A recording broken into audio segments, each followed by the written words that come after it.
Zach told me to say hi to you. Zach told me to say hi to you.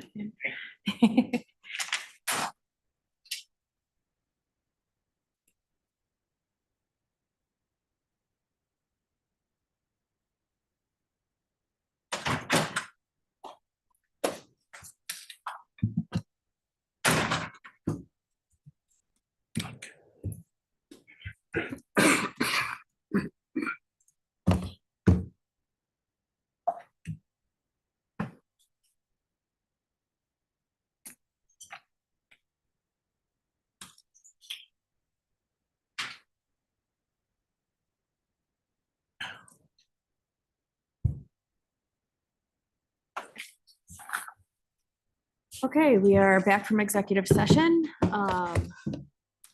And moving on to the approval of the agenda. Can I have a motion for the approval of the agenda? We don't need to. So I thought we always do approval and, oh, okay. Just if anyone's got any questions. Really been a long day. Okay, anybody have any comments or questions about the agenda before we move on to minutes of the previous meeting? Comments, questions? Communications, we have one from Harris Beach. Anything else? We have no unfinished business. That brings us to the superintendent's report. Dr. Genestri. Right. Thank you, Mrs. Battaglia. It's up here.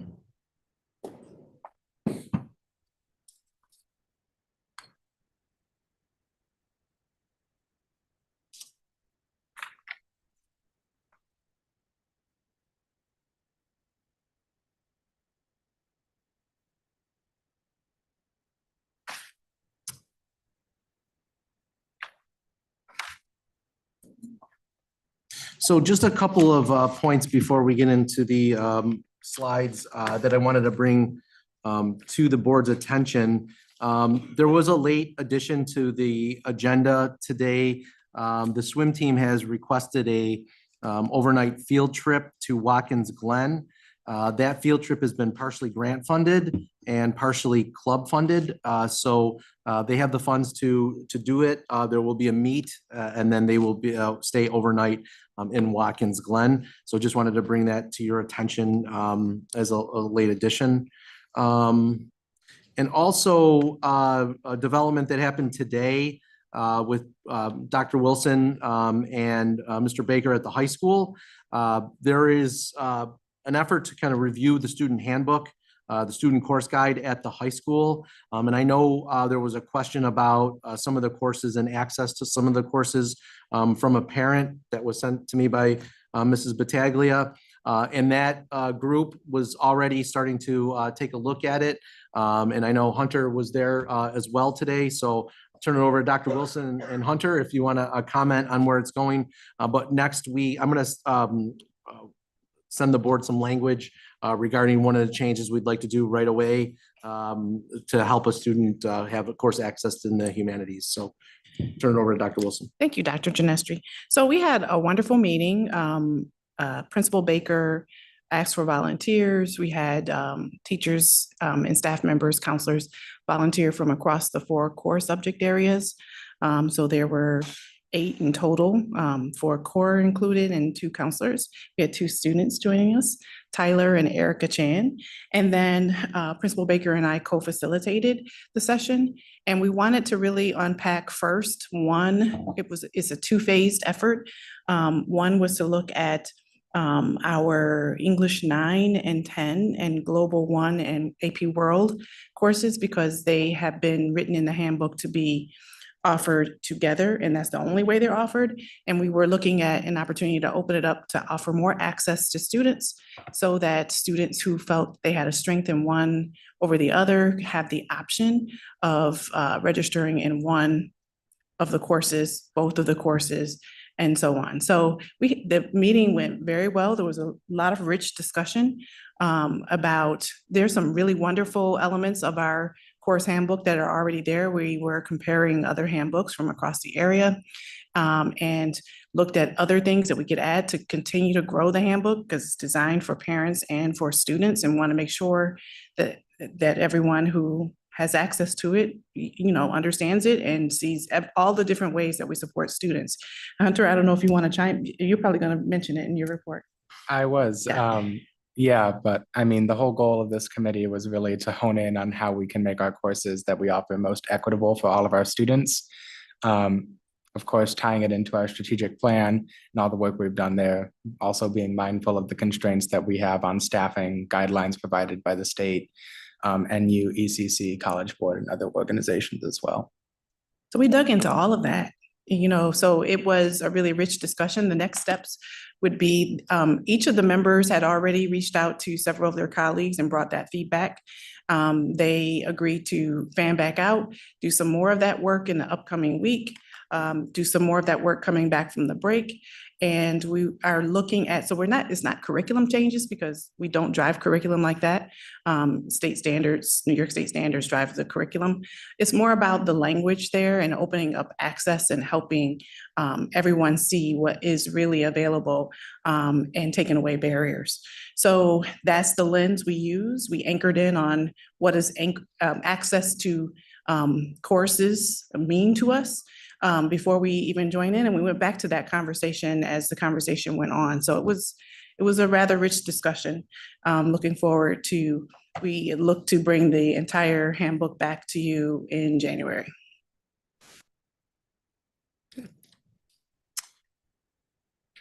To begin our superintendent's report, I would like to recognize and honor one of our community partners who has certainly given back to so much to Sweet Home through her generosity and through McDonald's. You'll notice many of our events are held at McDonald's. Teacher nights are held at McDonald's, and Kristen just continues to give and give and give to the district to help our PTAs, PTOs, and our students. And we wanted to bring her up here tonight and recognize her and thank her for all of her service to Sweet Home and all the great things that she does for our district and our students and teachers. So I wanted to bring her up tonight and say thank you for all your work.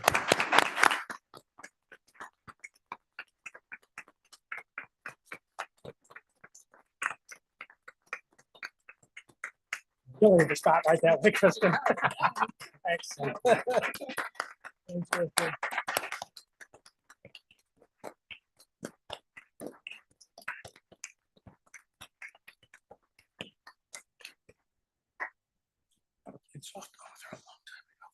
Yes, one of our PTA presidents at Maplemere just gushing over your generosity. So thank you so much for all you do.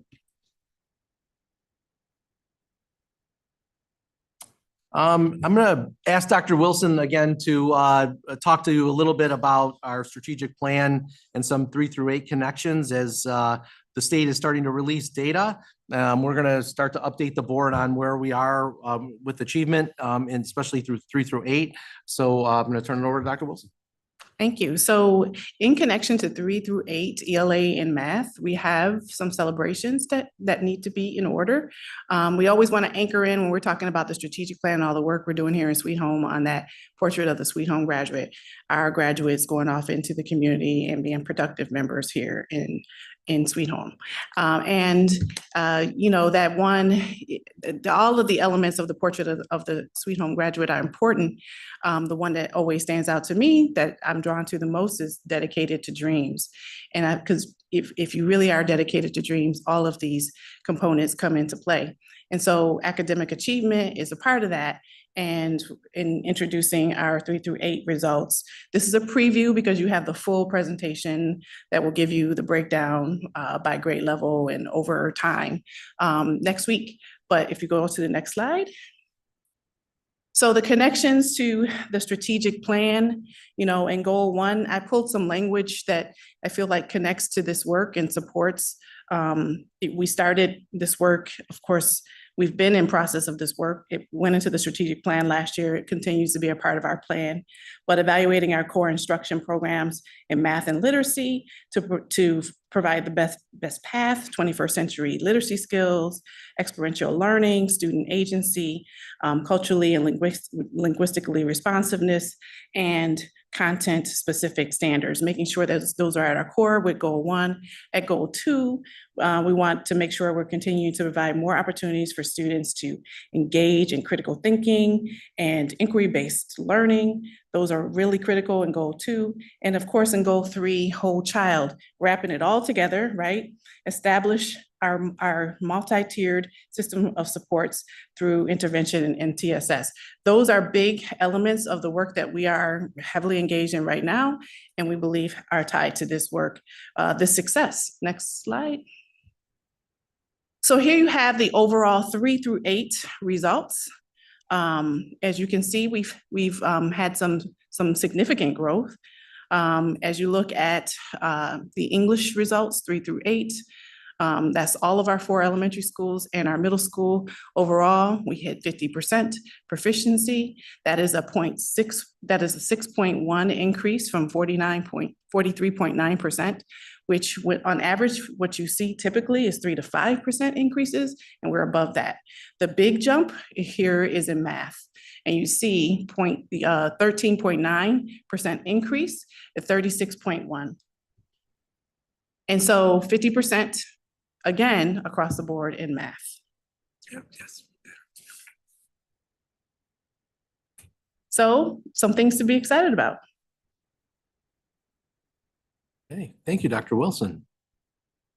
Another thing that we've been very excited about is that for the past month, we've been holding a series of student superintendent advisory board committee meetings.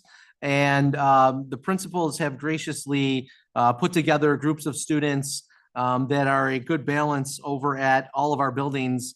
And we've done a meeting at every building, and the high school is scheduled to happen soon. But across the board, there's a lot of positive things going on and a lot of things that as we prepare for our next building project and capital project, some of our students would like to see out of the facilities. So I would say the feedback that we received, and I've done them, Dr. Wilson has been there, Mrs. Bayless has been there, Mr. Feldman has been there, and they've just been awesome to talk to our students about their Sweet Home experience. So at Heritage Heights, they love the new buddy program, and the 5th grade schedule has been a big hit. The departmentalized schedule is certainly going over well with the students that we spoke to. Of course, they want more after school opportunities. And they even mentioned that they would go home at 5 o'clock every night if they could, if they had more after school opportunities at Heritage. At Maplemere, they love their specials. They want more space for their supplies, their coats, an enhanced library experience with technology at the forefront, and more band equipment at Maplemere was some of the notes that we took. At the middle school, very positive reviews of the new cafeteria. Sometimes the walls does split up some of the social aspects of it, but for the most part, it's been a quieter experience and definitely a better experience in the cafeteria. They would like enhancements to the practice fields. They love the new schedule with shorter periods. They feel like they can concentrate more, and that was 100% around the room. There were about 15 or 20 students in the room that day. Love the fact that the periods are shorter at the middle school. They can focus more. They would like to see clubs open more access. There are some on a first come, first served basis. And so they would like to see more clubs at the middle school, and then more academic competition, math competition, spelling bees, that sort of thing came up. At Glendale, they would also like more work done on the outdoor spaces, the playground, and more activity spaces. They love the leadership programming that's taking place. They also talked about more technology or STEM activities, especially in the library. They feel like there's more space that's needed in the hallways and in their classrooms because it's crowded. They would love to see a locker area for their belongings and more clubs as well. Willow Ridge loves their new math and writing programs. Want a healthy snack at breakfast, more swings on the playground, more space in the building. That seemed to be a common theme. More multicultural programming would be loved over at Willow Ridge. Lockers, cubbies came up again. And I met my new friend Mason over there today. He is a sports fanatic and he wants a bigger gym as well over at Willow Ridge. So overall, a lot of the things we heard of were about space and their specials, especially music and outdoor activities and space as well. So very good meetings and talked about programming and spacing and looking forward to doing the high school one very soon. After school bus runs, we talked to you about this last meeting, but they did start the week of November 27th. We are running clubs. We have had no impact on band or chorus because of the new runs after school. Of course, we're encouraging parents to transport their child if they can, but if transportation is needed, it is available, and we're continually examining our practices to try and offer more runs, but to make sure that everybody has an opportunity to participate in after-school programming. But if you or somebody you know needs a place of employment, we could use some drivers. Come join our team, please, please, please. And then I know I've talked to you about the Thought Exchange. It did close on November 30th. I want to thank our Sweet Home community for participating. We had 756 members of our community participate and talk about what they would like to see out of our facilities. We had 635 unique thoughts, 20,000 ratings. And we have spoken with BOCES, and the next phase of the project will be to assemble focus groups. And we're going to start working on that in January. We'll get focus groups from every stakeholder group in the district and unpack that data, unpack what the community would like. Spacing was definitely one of the primary topics that came up. And then we'll prepare a report for the community and for the board to kind of put our ideas together with the goal of having a scope of the project done by the end of this school year. That's what I have for tonight. Anybody have any questions?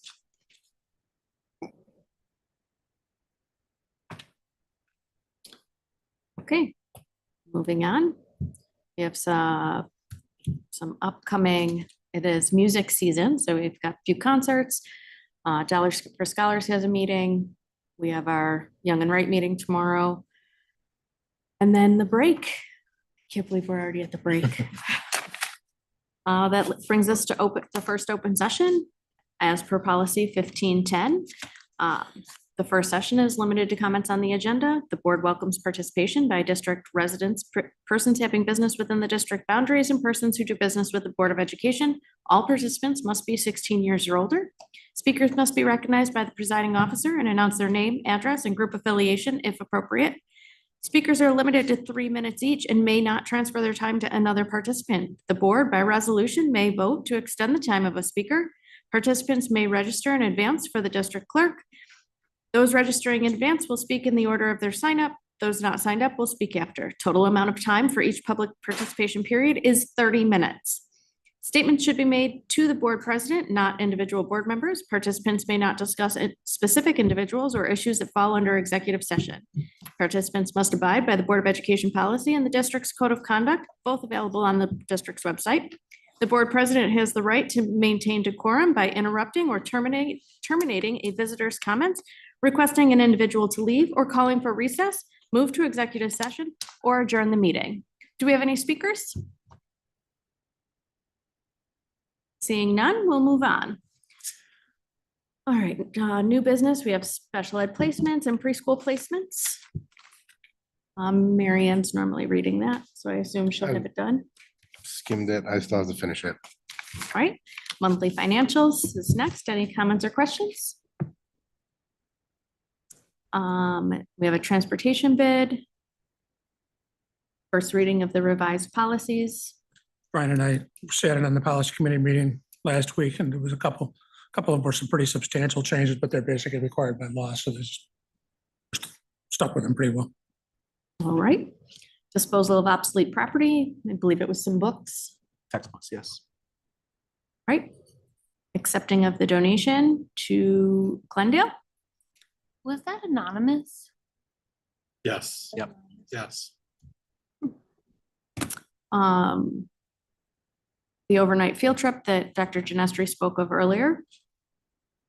Charter agreements with the Boy Scouts and the Cub Scouts. And then the planning guide that we're working on. Any comments or questions? Brings us to informational items. Hunter. Thank you. In addition to the meeting, me and Erica attended earlier tonight. Student government is holding a meeting tomorrow where we are going to be talking about planning a winter spirit week before the holiday break. We are looking to update our whole group about the results from a survey that we sent out to gauge interest in a talent show for later this year. We received just over 170 responses. So we're going to be analyzing those responses to see whether or not this is something that we should be pursuing. Our student tech committee is going to meet with Mrs. Bruce and Mr. Sasbo from our technology department this week sometime to brainstorm solutions and ideas on how we can improve some tech issues at the high school. That committee has chosen to focus on really 3 areas this year, being our emails, more specifically our GY mailers for each grade level, the app review and download process for staff and students, and then help forms and support for teacher tech issues. Our athletics committee and Mrs. Bruce are also going to be meeting sometime this week to help them begin their initial planning process for their goal of getting different sports and our student athletes into our elementary schools to showcase their different activities and what is available at the secondary level, hopefully to pique the interest of our younger students so that they would want to pursue these activities. Great. That is all. Ready. Ms. McDonald. I attended the Heritage Heights PTA meeting last night. They are hard at work with their Mary Moose gift shop. And they also sent me some pictures from their event that they had at the Rainbow Roller Rink. And just like these, I'm gonna send them to you, so maybe we can get them in next week's presentation. I'd love to do because that. there's so many kids in these pictures and they're all beaming. It looks like it was like such a blast. So they're doing wonderful work over there. And then tomorrow I'm looking forward to our presentation with Young and Right. Mr. Lidle. Yeah, I attended the policy meeting, as Scott mentioned, and he already kind of mentioned that most of the items on there are the updates required by law. I attended last week, Tuesday, and just tonight. Last week, it was the chorus for Willow Ridge and Glendale at the new high school auditorium, which was nice to see the new auditorium. First time for me in terms of being in a live event there. And then tonight was the band for Willow Ridge, Heritage Heights, and the middle school. And appreciate that the songs and the music they're putting together are things that are recognizable, like a little Queen, a little Elvis, Jingle Bells. So those are a good variety for different generations. And a PTA meeting coming up at Willow Ridge on Thursday. Mr. Johnson. Couple of things. I had attended the speed boarding session put on by Erie County Association of School Boards. It was 3 different sessions. The first one was the Honorable Deanne Trippy. She's a family court judge. She spent a lot of time explaining to us the different levels of family court. There's 3 different ways that they have. There's 3 different levels of judges that could be dealing with them depending on what's going on. She spent some time talking about the type of stuff she does. And she was stressing things about schools needing to pay close attention to custody orders because parents are frequently going to be trying bending them, and plus they get changed. And then she went on for a few other things too. The next one was two attorneys from Harris Beach talking about the latest developments in student discipline, home instruction, and special education. They had quite a bit to say. The time they had wasn't nearly enough, but it's there is a number of things. Changes in the rules for restraint, exclusion, timeouts, all that stuff. There are a number of changes that were recently put out by special ed. And the final one was Buffalo Philharmonic came in and they talked about their Music for Youth series and the number of different things that they do, programs that they make available to the schools. And there was a few, there was a music director from Buffalo schools and a couple of music teachers, let's see, Amherst and Williamsville, if I remember correctly, talking about the programs they were doing with them and getting over to the BPO, and the kids actually getting a chance to play in the Mary Seton room at the place over there, and how it worked out well. I spent some time with Ms. Delaplante over at Glendale after on one of the days where they had the staff development, in between her stuff. And we talked about a handful of different things, what they were working on. They'd had the Buffalo Bandits come in to the elementary school and meet with kids at different levels. And the girls lacrosse team came over and helped out with some of that. She mentioned as for the future that they would, because right now we don't have ELL kids at Glendale. That was part of a plan a handful of years ago. She said we would like to see the ELL kids there too, if they're part of our homeschool. They're doing Panther Time. It's a meeting every morning that they work with the kids, gets them started in the morning. And there's a few other things, but that's it. We had an alumni committee meeting. Nothing major out of that in the policy committee. And last Thursday, I met with Senator Ryan in his office to discuss some upcoming legislation, and actually some that's passed, and where it's going to go with it, and trying to get him involved. In particular, there's a tax cap exemption that's being sponsored, that's put out right now by Assemblyman Conrad with Assemblywoman McMahon and Assemblywoman Wallace, both co-sponsoring. The idea is to add some more things to our to the tax cap thing, another exemption for CVA cases. So it's not directly asking the state for money, but it helps pay for the schools that are settling. And a number of schools around the area are close to that point right now. It's only in the assembly at this point. We were trying to convince him that should be also that he should bring it up in the Senate. And he actually discussed with us, he has a bill on the floor that he's looking for sponsors going the other way in the assembly. It's a bill to ban IDAs from giving away school taxes, because a lot of places, they never talk to the schools. They just, too bad, they do something for the IDA and the schools lose out on the taxes. And that's about it. All right, Mr. Feldman? I think Scott did enough for both of us, and probably all 7 of us, but I just, I'll defer to next week. Say again? He was covering for Mary Ann. Yeah. Scott, you just made me think of something. I just want to highlight again the work that our business director and the board did to pass a tax neutral budget in light of, at least on the Amherst side of the district, an 11% increase in property taxes. Your talk about the tax cap made me think of it. So as Amherst decided and elected to abandon the tax cap and exceed it, I was really proud of our district to maintain taxes. So it's not really an informational item, just kind of a little bit of a soliloquy, but I appreciate it. I'll defer my other comments to next week. Thank you. Mr. Belanti? I attended the 7th grade band and chorus concert and sing along last week. Who did you sing? No, I did not. Oh. Unfortunately, that's not a good idea. But yes, it was a good time for the band and the orchestra at the middle school. So that's what I did last couple weeks. All right. And I have been tied up with other things, so I don't have anything. So moving on, that brings us to the second open session. Do we have any speakers tonight? Nope. All righty. That brings us to personnel, teaching and administrative, and service. Any comments or questions? Nope. I just one, and the 2 appointments, leave of absence, same teacher was on there twice. Was that 2 leaves of absence or just a May have typo? gone off, back on. Okay, I can double check that. thank you. That's the only question. Anything else? Oh, they're 2 different. 2 different leaves. Okay, thank you. Can I have a motion to adjourn? So moved. Second.